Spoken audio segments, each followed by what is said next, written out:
Northeast is bracing for another round of severe winter weather, on top of all the snow and ice already impacting some areas. Parts of the Midwest and South hammered with rain, ice, and snow.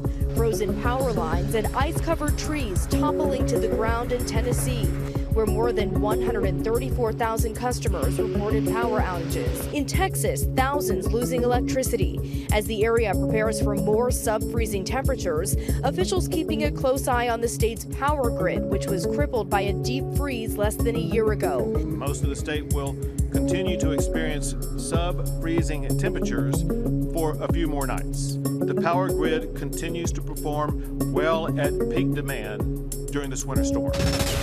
Job creation was stronger than expected during the worst month for COVID-19 infections during the pandemic. The Labor Department says 467,000 jobs were created in January.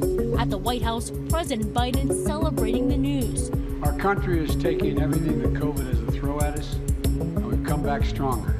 America is back to work. The report from the Bureau of Labor Statistics also showed that 709,000 more jobs were added in November and December than previously reported, a significant upward revision. Travis Mcmichael has joined his father Gregory in withdrawing his guilty plea in a federal hate crimes case. Both men were convicted of the murder of Ahmaud Arbery and are charged with hate crimes. Judge Lisa Wood rejected a deal the Mcmichaels had negotiated with prosecutors, allowing them to serve the first 30 years of their life sentences in a federal prison. In accepting the change, the court agreed not to admit statements the Mcmichaels made in association with the plea, where they were admitting to targeting Arbery because he was black. The trial for both men and their co-defendant, William Roddy Bryan, begins on Monday.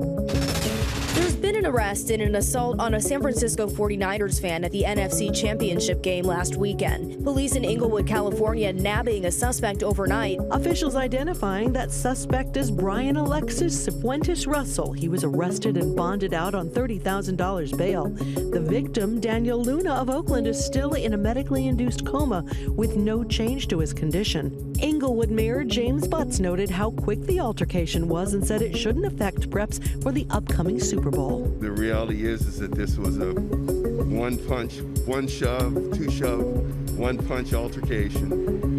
The greatest damage was done because he landed on the back of his head on the pavement.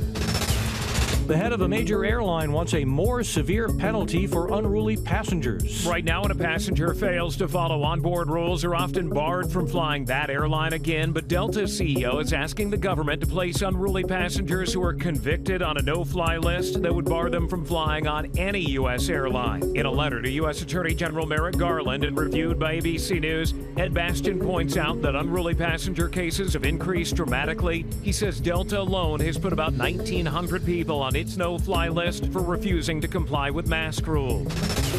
A royal milestone for Queen Elizabeth. She will mark 70 years on the throne this weekend. Buckingham Palace releasing new images showing her looking over memorabilia at Windsor Castle. She's the longest reigning British monarch in history. Now the first to celebrate a platinum jubilee as Her Majesty reaches this milestone.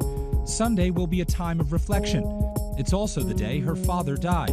She'll be at her Sandringham estate, staying at Wood Farm, where her late husband, Prince Philip, spent much of his retirement. But parties are planned for this summer, when the UK will come together to say thank you. Hi everyone, George Stephanopoulos here. Thanks for checking out the ABC News YouTube channel. If you'd like to get more videos, show highlights, and watch live event coverage, click on the right over here to subscribe to our channel, and don't forget to download the ABC News app for breaking news alerts. Thanks for watching.